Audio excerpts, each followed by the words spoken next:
കഴിഞ്ഞ ദിവസം മേപ്പാടിയിൽ കാട്ടാനയുടെ ആക്രമണത്തിൽ കൊല്ലപ്പെട്ട 58-കാരനായ കുഞ്ഞവറാൻ ബന്ധുവിന്റെ വിവാഹ ചടങ്ങിൽ പങ്കെടുക്കാൻ മൂന്നാറിലെത്തിയപ്പോൾ വിവാഹ പന്തലിന് പുറത്തുവച്ച് ആന ചവിട്ടിക്കൊന്ന കോയമ്പത്തൂർ സ്വദേശിയായ പോൾ രാജ്. ഇടുക്കിയിൽ തന്നെ ജനുവരിയിലുണ്ടായ മറ്റൊരു കാട്ടാന ആക്രമണത്തിൽ കൊല്ലപ്പെട്ട പന്നിയാർ എസ്റ്റേറ്റിലെ തോട്ടം തൊഴിലാളിയായ പരിമള മോഹൻ.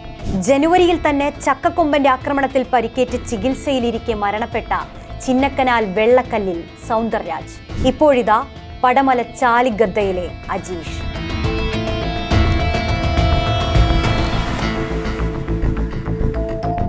ഈ വർഷം 1 മാസവും 10 ദിവസവും പിന്നിടുമ്പോൾ കേരളത്തിൽ കാട്ടാനയുടെ ആക്രമണത്തിൽ കൊല്ലപ്പെട്ടത് 5 പേരാണ്.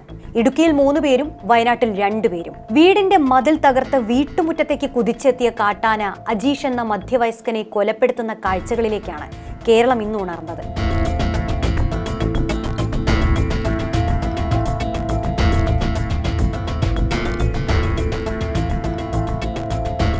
വന്യമൃഗാക്രമണത്തിൽ കൊല്ലപ്പെട്ട മനുഷ്യരുടെ മൃതദേഹം തോളിലേറ്റി വയനാട്ടുകാർക്ക് പ്രതിഷേധിക്കേണ്ടി വരുന്നത് ഇത് ആദ്യമായല്ല. മാനന്തവാടിയിൽ ജനങ്ങളുടെ പ്രതിഷേധം ഇന്ന് ആളിക്കത്തിയത് മനുഷ്യന്റെ ജീവിക്കാനുള്ള അവകാശത്തിന് വേണ്ടിയാണ്. ആക്രമണത്തിനിരയാകാതെ ഭയപ്പെടാതെ ജീവിക്കാനുള്ള അവകാശത്തിന് വേണ്ടിയാണ് ഉത്തരവാദിത്തപ്പെട്ട ഭരണകൂടത്തിനെതിരെ മുദ്രാവാക്യങ്ങൾ വിളിച്ച് ജനം തെരുവിലിറങ്ങിയത്.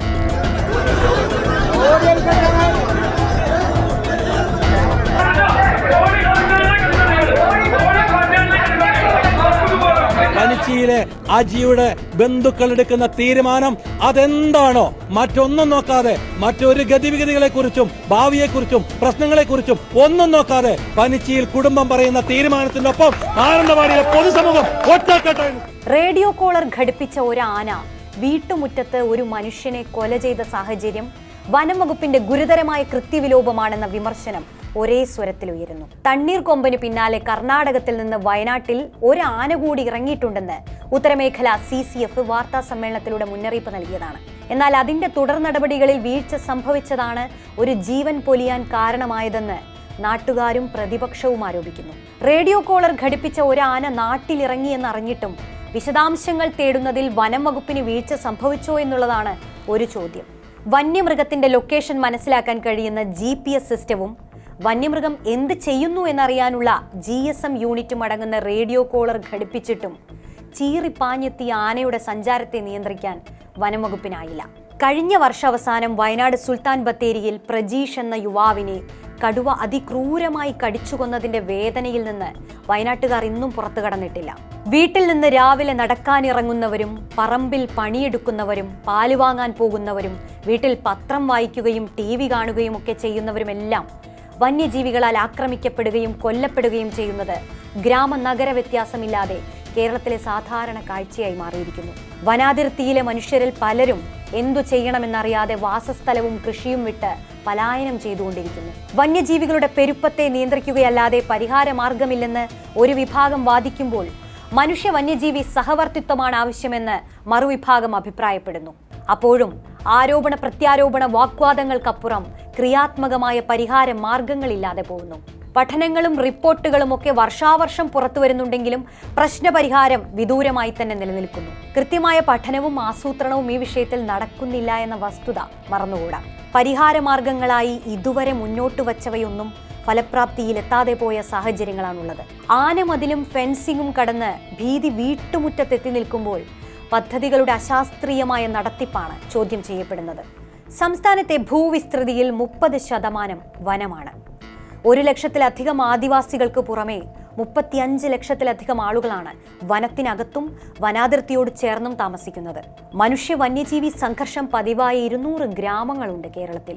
കാടിറങ്ങിയെത്തുന്ന വന്യമൃഗങ്ങളെ ചെറുക്കാൻ പ്രതിരോധങ്ങളും വനമേഖല തിരിച്ച് വ്യത്യസ്തമായ പദ്ധതികളുമുണ്ട്. ഡെറാഡൂണിലെ വൈൽഡ് ലൈഫ് ഇൻസ്റ്റിറ്റ്യൂട്ട് ഓഫ് ഇന്ത്യയും പെരിയാർ ടൈഗർ കൺസർവേഷൻ ഫൗണ്ടേഷനും കേരളത്തിൽ നടത്തിയ പഠനത്തിൽ വന്യജീവി ആക്രമണങ്ങൾ വർദ്ധിക്കുന്നതിനുള്ള കാരണങ്ങൾ പലതാണെന്ന് പറയുന്നുണ്ട്. ആഗോള കാലാവസ്ഥാ വ്യതിയാനം, വനത്തിന്റെ സ്വാഭാവികതയിൽ ഉണ്ടാക്കിയ മാറ്റം, ആനത്താരകൾ കൊട്ടിയടച്ചുകൊണ്ടുള്ള നിർമ്മാണ പ്രവർത്തനങ്ങൾ, വനമേഖലയോട് ചേർന്നുള്ള കാർഷിക മേഖലയിലെ വിളകളുടെ സ്വഭാവത്തിലുണ്ടാകുന്ന മാറ്റം, കരിമ്പ്, വാഴ, ഈറ്റ തുടങ്ങിയ വിളകൾ ആനയടക്കമുള്ള വന്യജീവികളെ ആകർഷിക്കുന്നത്? വനത്തിനകത്തെ ജലഭക്ഷ്യ ലഭ്യതയിലെ കുറവ്, വനമേഖലയിലെ അധിനിവേശ സസ്യങ്ങളുടെ വളർച്ച, ഇതിനെല്ലാം പുറമെ വിവിധ വനസംരക്ഷണ പ്രവർത്തനങ്ങളിലെ അശാസ്ത്രീയതയിലേക്കും വിദഗ്ധർ വിരൽ ചൂണ്ടുന്നുണ്ട്.